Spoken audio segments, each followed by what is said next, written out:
all the blessings of God are instilled within human beings, so that they may return them to paradise. This is the truth of the game of life, for the beauties of creation. For many people, life resembles a battlefield, but this is not reality. Life is often like a game. In truth, if we do not believe in certain supernatural and transcendent matters that spring from the depths of our souls, we will never succeed in this game. By those beliefs, I mean the subjects and discussions mentioned and addressed in the Holy Scriptures. For example, we have likely heard repeatedly in religious and spiritual teachings that whatever you sow today, you will reap tomorrow. This means that each of us will one day see the result of whatever we do in this moment. Whatever we give, we will receive back in equal measure one day, whether good or bad, whether commendable or reprehensible. If we give the world evil and hatred, it is impossible to receive goodness and love. Conversely, if we give love, it is impossible to reap anything but love. Furthermore, in response to lies, cheating, and other moral characteristics, we will receive the same in kind and measure. Now, more important than all of this is how we learn from each of life's games and apply that learning to our own game of life. It is written elsewhere that apart from the games of life, effort, striving, and perseverance are the most important principles of a true and prosperous life. Of course, effort and striving must be accompanied by a mind filled with positive and constructive thoughts, because whatever we envision in our minds and imagine in our dreams, we will encounter sooner or later. Our thoughts are so powerful that they can spontaneously manifest in the real world. We need only add a little effort and striving to those positive ideas and imaginings, and we will taste the delightful flavor of success and happiness. On this subject, I must mention that I saw a person who was terrified of a strange and unknown disease. Although the probability of contracting that disease was nearly zero, that person afflicted himself with it through his own negative ideas and imaginings. He eventually died from that strange and very rare illness, sacrificing his soul to his own mental images. So let us remember that one of the most important parts of the game of life, and succeeding in it, is positive and constructive imagination. Because a person who has positive thoughts and a good outlook on various matters cultivates only goodness within their heart and soul. And in the end, they encounter goodness, values, love, friendship, and happiness. I call these good and character-building imaginings as scissors of the mind, because they can cut away bad memories and events from the long pages of our minds and bring us peace of mind. Thus, a person engages in self-knowledge with greater strength and flourishes their talents. This is why the Greeks said that self-knowledge is the source of all worldly and otherworldly successes.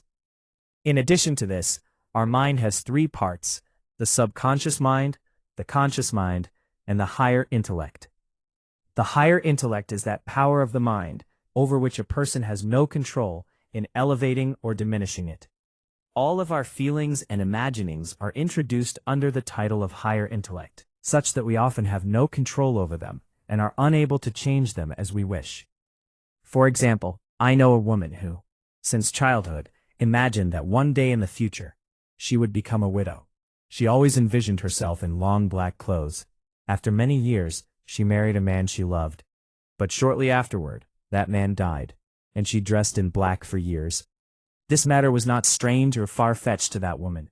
She had always visualized such an image in her mind, and it ultimately became reality.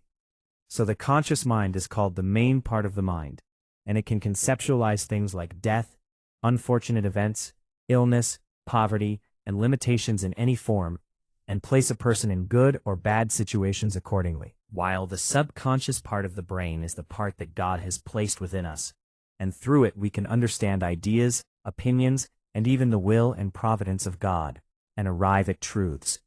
In fact, the subconscious part of our mind is capable of constructing an image of anything within itself, interpreting it with what exists in our body and soul, and accepting it as our destiny and fate. For example, a woman came to me and said she wanted to marry someone she loved very much. In response, I told her that everything depends on God's will and providence, though your own decision-making is also very, very important. I also told her that if that man is a good person for you, you will not lose him. But if he is not, surely another situation will arise for you. For a long time, that woman continued to meet with her ideal man, but as time passed, their interest in each other waned more and more. One day, that woman called me and said that for several weeks, her opinion about that man had changed. He was no longer ideal for her. I told her that certainly from the very beginning, that person was not ideal for you. Rather, it was only your perception that was good and ideal, and today that perception has completely changed. A few days later, she met someone else and decided to marry him. You may love something while it is bad for you. God knows, but you do not know. In fact, whatever happened in this story was under the will and providence of God. It is quite clear that the wise and compassionate God, despite that woman's affection for that man, still prevented their marriage, because he was aware of hidden paths, and knew that that woman's opinion about that man was never correct, and their love would not last. Eventually, after the connection and affection between the two were severed, God placed that woman in a better situation and guided her. God can be sought within the existence of every human being. In truth, it is God who, as an inner force within us, makes us aware of the good and bad of something, and flows upon our tongue what we should say. Because our words initiate and guide the game of our life, and ultimately bring it to completion. Therefore, all human beings are honored or humiliated by what they utter with their tongues. There have been many people who, because of their words, faced very bitter events and catastrophes, and were destroyed.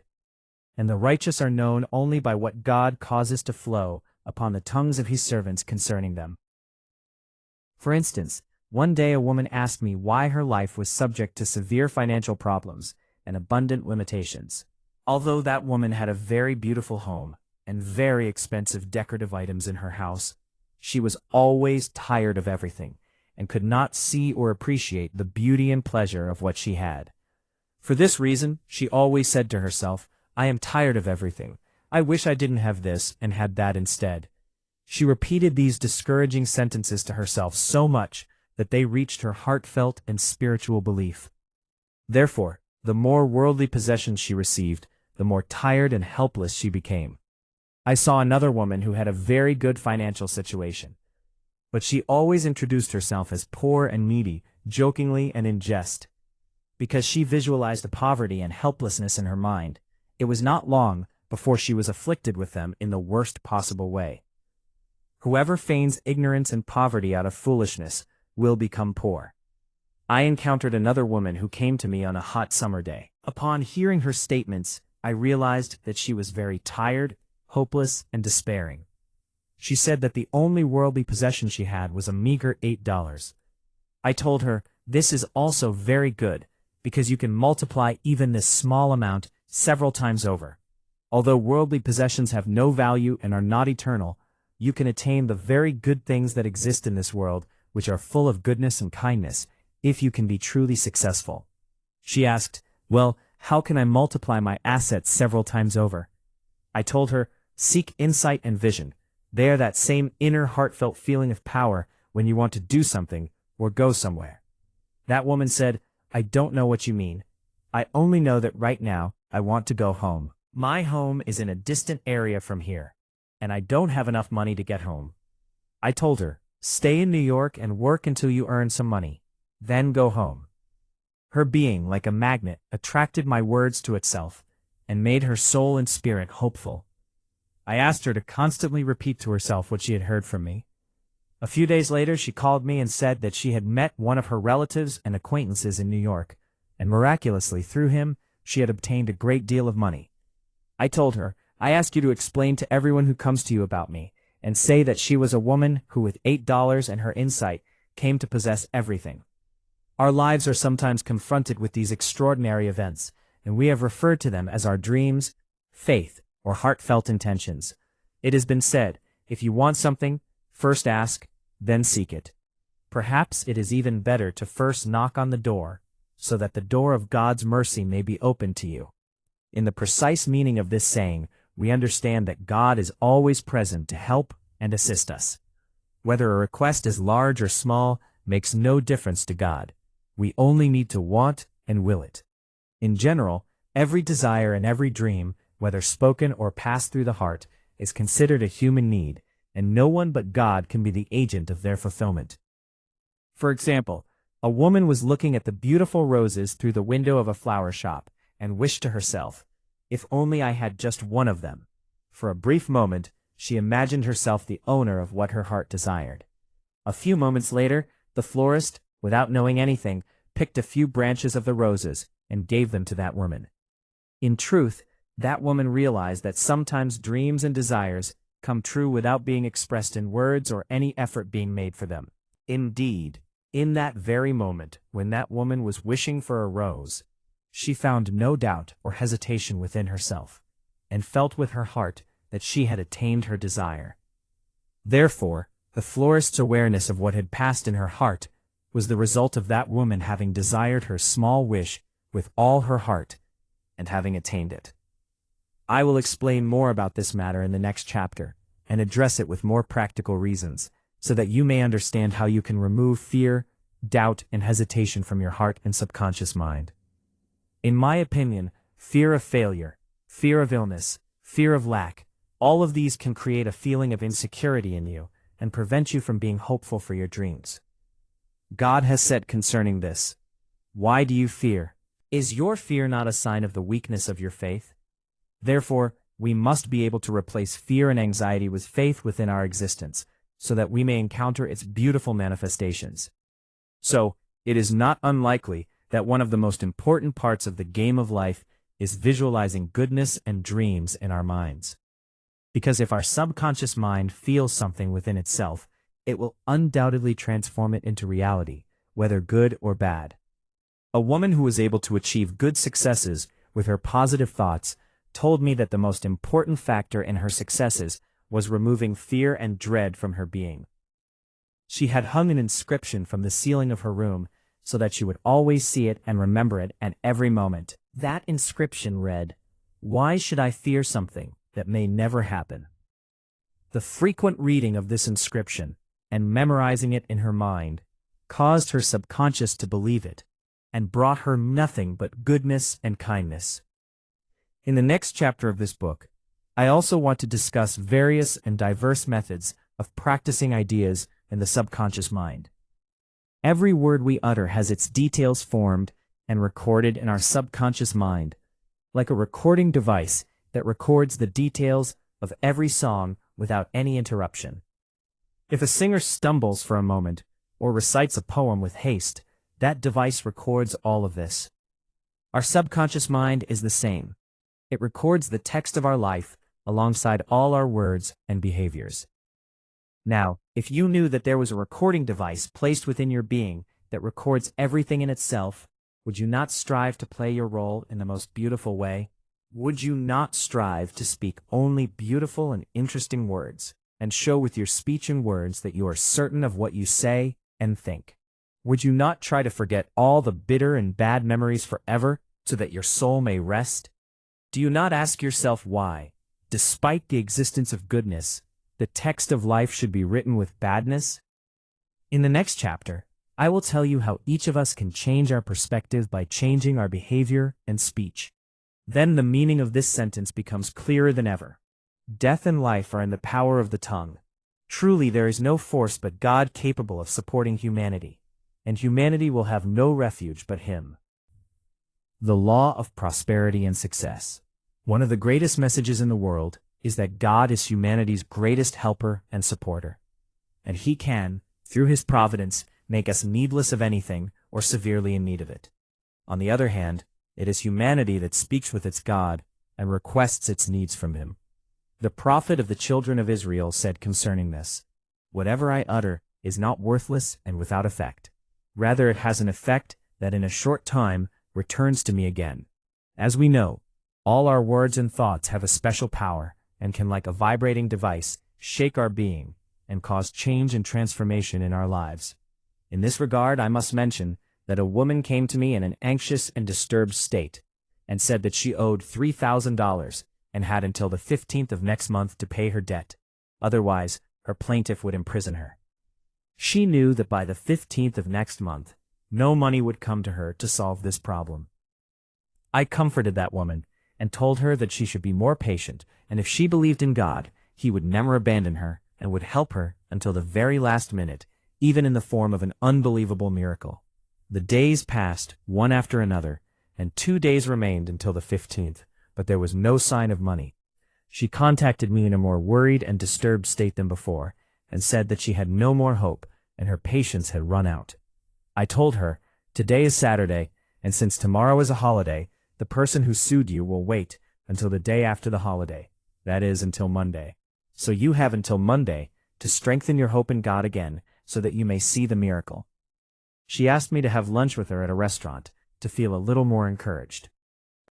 I told her, "Today is not a good time to spend money, and it is better for us to go to the restaurant after your problem is solved. But if God solves your problem, you must take me to a restaurant, and we will order the most expensive meal. I am certain that whatever you utter and believe in, God will send you the same. You only need to believe in God with your heart and not doubt his mercy." The next day, that woman called me and asked me to come to her house to talk with her a little and encourage her more. I told her, "No, God is with you and your helper every moment. He also has a good listening ear. You can talk to him." In the afternoon of that same day, that woman called me, excited and happy, and said, "My dear, the miracle I had been waiting for months happened. This morning, after I spoke with you, as I was sitting in my house, my doorbell rang. I told my maid not to open the door and not to let anyone in. The maid looked out the window and said that a gentleman with a long white beard, who was one of my relatives, had come to visit me and was leaving.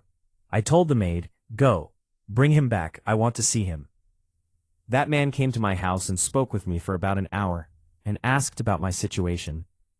I told him that I needed $3,000 and there was no one from whom I could borrow this money.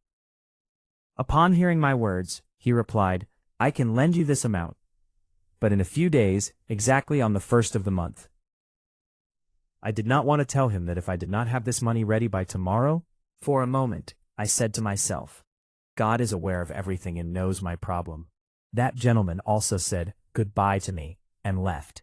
That day, I only thought to myself about how I could get this money from someone by tomorrow and promised to return it on the 1st of the month. The next day, that same man called me and said, "Come to my office right now so that I can give you the money you needed." It was at that moment that my heartfelt feeling told me that God is never late and opens the door of his mercy to believers. Whenever God desires good for a servant, he places the fulfillment of other people's needs near him. It is narrated that 3 kings, along with their servants and attendants, were stranded in the desert without water or food. They presented their problem to Elijah. He told them, "The pure and most high God of the worlds is able to send forth gushing springs and wells full of water for you in the desert, if you have faith in him." Although there was no glimmer of hope for those 3 kings, their crew and their horses, God is able to manifest his miracle for his servants at any moment and in any condition if they have faith in him. Let me give you another example. A woman was looking for a small apartment at a time when the rental and mortgage situation in New York was very unfavorable. All her friends were hopeless and felt sorry for her. Everyone told her, "Your situation is very difficult. You should sell your furniture and live in a hotel for a while." But she told everyone, "I do not need your pity or suggestions. I am a strong and steadfast woman, and I know that I will eventually find a place." In truth, deep within herself, she knew that God heard her voice and was aware of her pained heart, and it was impossible that he would leave her homeless. A few days later, she went shopping and wanted to buy some blankets.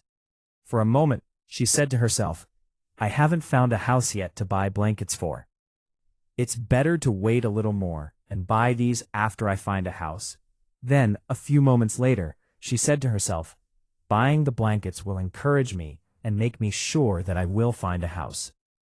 Eventually, after a few days, that woman miraculously found an apartment, and buying those same blankets strengthened the spirit of faith within her. In the previous example, it is clear that the 3 thirsty and hungry kings in the desert should also have enthusiastically dug trenches and pits in the ground, relying on God's mercy, so that God might quench their thirst from the gushing springs of his mercy and assist them. We have all faced the darkness of night and the moments before dawn and light. If we also see dark and gloomy spots in the sky of our lives and become hopeless from the smallest glimmer of hope, we should think as if we have seen the brightness of dawn with our own eyes. Have not a shred of doubt about God's endless mercy, and are only waiting for him to assist us out of his grace and generosity. In truth, God confronts us with hardships and difficulties to measure our patience and forbearance, and to strengthen our subconscious mind.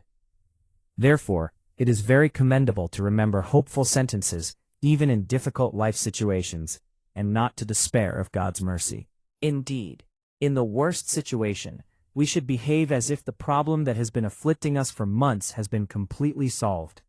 God says in many other cases, "Before you speak, I give you your answer, on condition that you truly believe in me with your heart." The children of Israel said that all the lands around Canaan, even the distant regions visible to the eye, belonged to them. Although at that time there was no one to complain about their claim or deny their words, the very fact that they claimed ownership of vast and extensive areas was a cause for hope. We too should be like this in our lives. Even if we do not have something, we should claim that we have everything, and without uttering a single discouraging word, be hopeful for everything and wait for the doors of God's mercy to open. Because God has shown his servant all aspects of his grace and generosity, and we all believe in his existence. When they were given the good news to go to the promised land, they felt insecure within themselves. After going there, they saw with their own eyes that the land, with its gigantic, enormous animals, was not a safe place for them. Sometimes we too encounter such experiences and see that before going somewhere or seeing something, our inner feeling warns us about that place. In the end, I have discussed all of this to arrive at the law of spirituality. The nature of this law is such that it returns to the inside of each of us. In clearer words, whatever our insight and mindset are, things happen for us accordingly. Christ expressed the manifestation of this law to his followers thus: "Now is not the time, you must wait 4 months until the harvest season arrives. Open your eyes and behold the land, so that you may know when the time for harvesting and reaping will be." In this matter, it is quite clear that he asked his followers to be vigilant in every matter and to see the world with its various appearances and aspects in order to attain the wisdom of the Lord. Perhaps in this modern world, the meaning of 4 months is the days of our lives, and the harvest season means the end of life, which shows us what benefit we have derived from the best things in the world, such as health, love, affection, help and assistance, wealth and property, home, and friends. Truly, all the matters I have told you about manifest themselves throughout our lives, and we cannot have each of them or perceive them in our subconscious mind with just 1 day of living. To better explain this issue, I will tell you a story. A woman came to me and asked me to explain the ways to success in life. She said that in a specific, not very long period of time, she had managed to earn about $550,000 in her business. Therefore, it was not clear what kind of success she was looking for.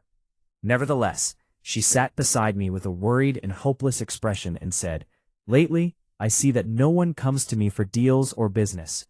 Even banks are refusing to deal with me or give me loans for no reason." I told her, "It is quite evident from your appearance that you are a quick-tempered person, and contrary to being able to manage financial matters well in your life, you are very, very incapable of self-control. This alone is enough to drive everyone around you away. Do not forget that the key to controlling all affairs in your life lies in your self-control. Now, if you want to be under my treatment, go to the bank right now, and contrary to your usual habit, try to control yourself and present yourself in the best way possible to the bank employees. If you have love and affection for people and can overcome your behavior and speech for their satisfaction, you will also gain control over them. It is that simple." She replied, "Oh, what a difficult and impossible task. I am not ready right now, and it is better for me to go tomorrow. Besides, tomorrow is Saturday, and the bank is open until 12 o'clock, and I cannot be ready for this exercise by that time. I told her, for God it is never too late, and every time is the best time, because for Him everything is possible and achievable. I do not know anything about business, but I am certain of God, and I know that there is no time limit for Him. When she entered my room, I listened to all your words and statements, but you were not willing to listen to what I was telling you. Since she lived in a distant city, I did not hear from her for about a week. Then she sent me a letter and wrote, "You were right. Unfortunately, I did what you said with a delay, but I was able to succeed. Now I have no doubt about your words."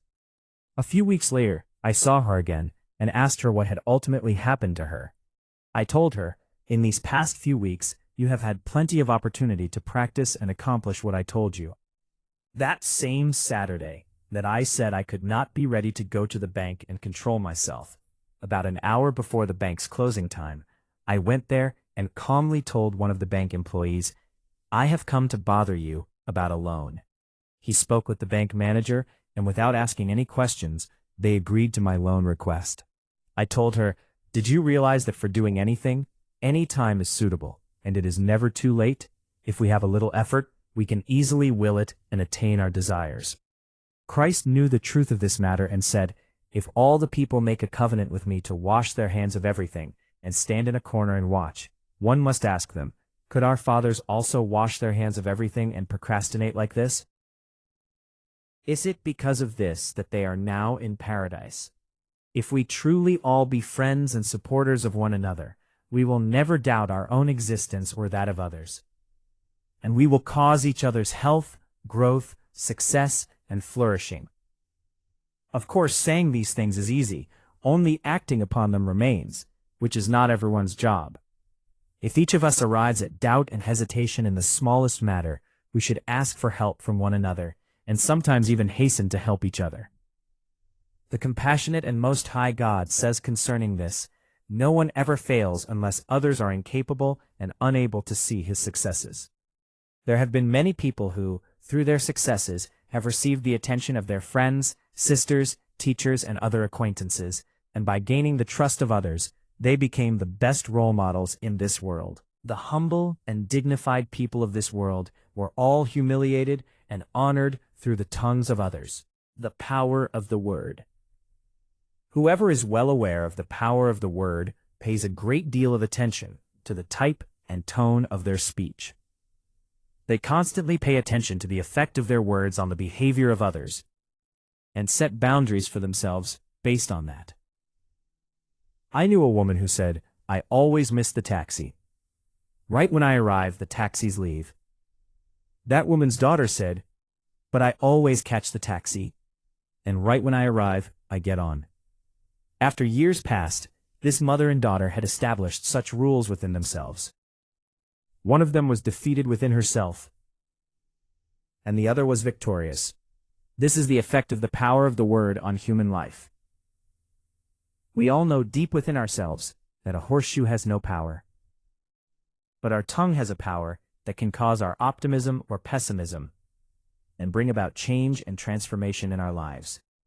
And most importantly, it can bring our subconscious mind to a perception that portrays it as good or bad.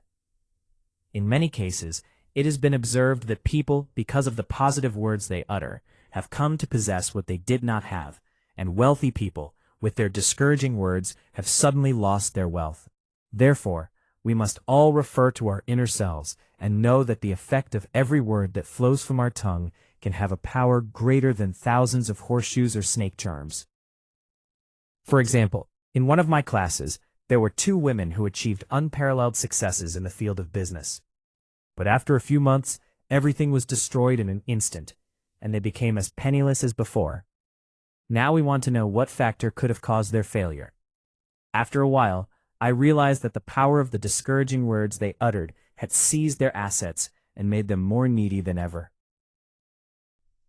In fact, instead of trusting in their God, who possesses the supreme power in the universe, they became attached to the interesting but empty games of fate, and did not imagine that one day they would be caught in such a situation.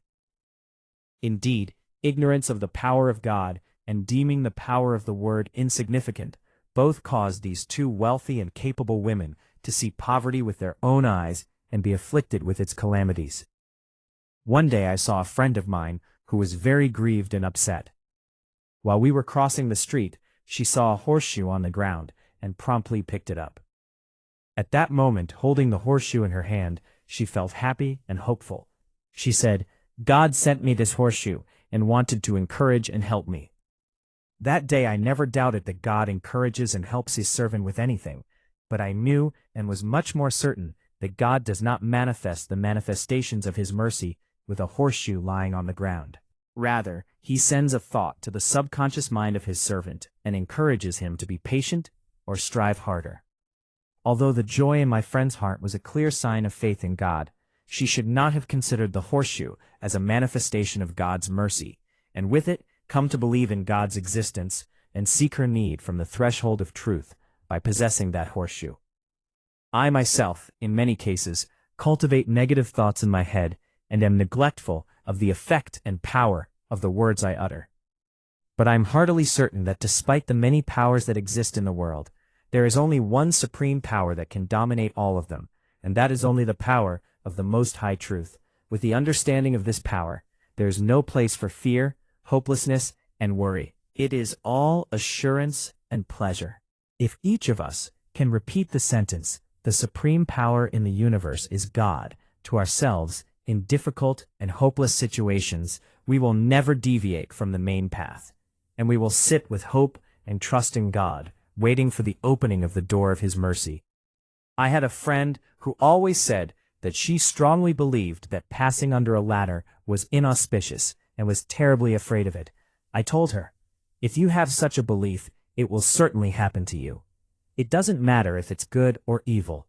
In my opinion, the best thing is to trust in God, who is the only absolute power in the world, and not worry about the occurrence of such baseless and unfounded superstitions. If you believe in God and consider his power as the supreme power in the world, you will no longer be afraid of passing under a ladder. Perhaps it would be good to pass under a ladder right now, so that you may see that, God willing, not the slightest bad thing will happen to you, and you have worried in vain." A few days later, that woman went to the bank to retrieve something from her safe deposit box. But to pass through the hallways of the hall, she had to go under a ladder leaning against the wall there. She stepped forward a few paces to pass under the ladder, but out of fear, she stepped back again and exited the bank. But she heard something whisper in her ear, "Go back now and pass under the ladder courageously." That was a great moment in her life, because she had to draw a clear line between superstition and reality and free herself from the bondage of superstition. When she returned to the bank hallway, she saw that the ladder was not there, and she could easily go and open her safe deposit box. In fact, from this example, it is evident that most of the time, each of us humans does not have to do something by force and compulsion. Even if she had passed under the ladder, still no bad thing would have happened to her, and she could have abandoned her meaningless belief much sooner and hoped in the power of God. No calamity befalls except by God's leave. I heard someone say that courage is a combination of genius and inner magical power. That is, a power to face any situation without fear and not have the slightest worry. In the previous example, we said that the genius was hearing the voice in her ear and returning to the bank, and the inner power was passing under the ladder in the hallway. Therefore, there are many invisible forces in the world that everyone can rely on to figure out many small and large issues. These forces sometimes pass through our minds like a spark, or sometimes they come to our lips and tongues in the form of words. In any case, we must understand their power and become familiar with their effects on our lives. If each of us women knew the pure truth of everything, it would be impossible for us to fear something without reason or consider its effect worthless. For example, I had a friend who always said to me on the phone, "Come to my house so we can commiserate a little." I knew that by commiserate, she meant reviewing again the failures, worries, lacks, and sorrows that were severely tormenting us those days. I would tell her, "No, thank you. I have enough sorrow and grief in my own life, and I cannot recount them all to you one by one. Despite them, I am happy and content, and I love my life with them. Apart from this, we should try to talk about the things we have, not about the things we should have, but do not have. You should also not forget the old saying, women have great power with their tongue in three things: healing, prayer, and success. In simpler terms, if women wish for something for others, it first befalls themselves, and if they desire something for others, they first attain it themselves. If they curse others, it first catches their own skirt. In truth, there are many matters that are heard through the tongue of us women. If they are good, they bring goodness and kindness to us. If they are curses and imprecations, they return to us in the shortest moments. All these matters are well demonstrated in metaphysical science. Some bring peace of mind and spirit, and others have become the cause of many mental and spiritual problems. Because our soul is the place of our subconscious mind, and can easily be transformed by a few sentences we utter. In most religious hymns, we have heard, "O God, I ask you to grant me peace of mind and spirit."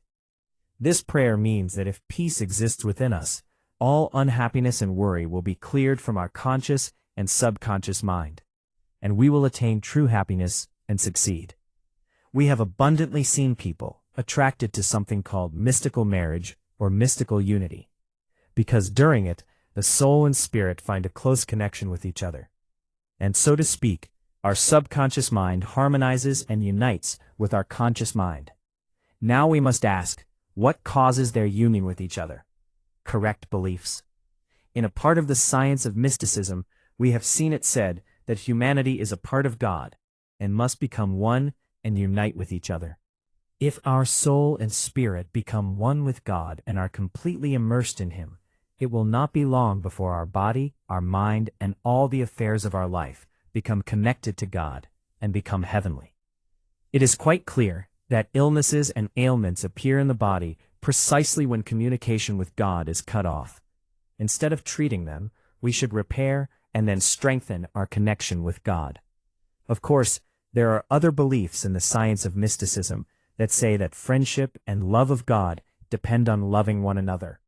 Because sometimes, through loving and showing affection to others, we come to know the existence of God and become victorious in the game of our life. For example, I know a woman who years ago was afflicted with a severe skin disease. Doctors said that this disease was incurable and would remain in her body until the last moment of her life.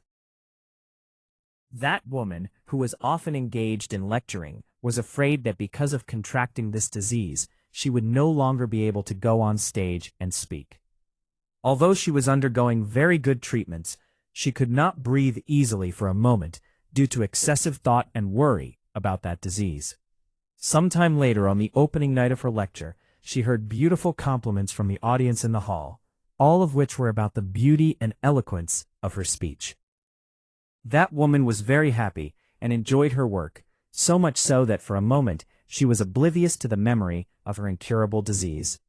The next day, the audience sent her a text again, but contrary to the previous night, they had reproached her. Indeed, with that humiliating letter, that woman felt bad at heart and suddenly remembered all her hardships and difficulties. Therefore, she sat in a corner for hours and cried and said to God, "God, help me not to hate that woman who I know wrote the letter." She said to herself, "If I do not speak or say anything for several hours, I will calm down and be able to deal with this issue peacefully." So she continued her lecture and waited for everything to resolve itself. 2 nights later, she felt that because she had kept herself calm, her illness had improved and hurt less. In truth, her treatment had not changed at all. Rather, her inner peace of those few days had been able to reduce the pain resulting from her incurable disease. This is the reward of having peace and loving others. She knew well that reproach, self-absorption, and self-torment are all negative and destructive thoughts that can disturb the balance of our body and prevent the health of the soul and body.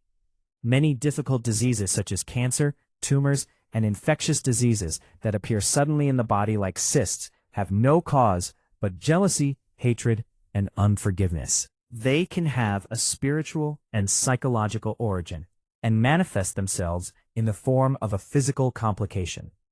One day in class, I told my students, you should never ask each other what happened to you, but rather who caused the problem for you.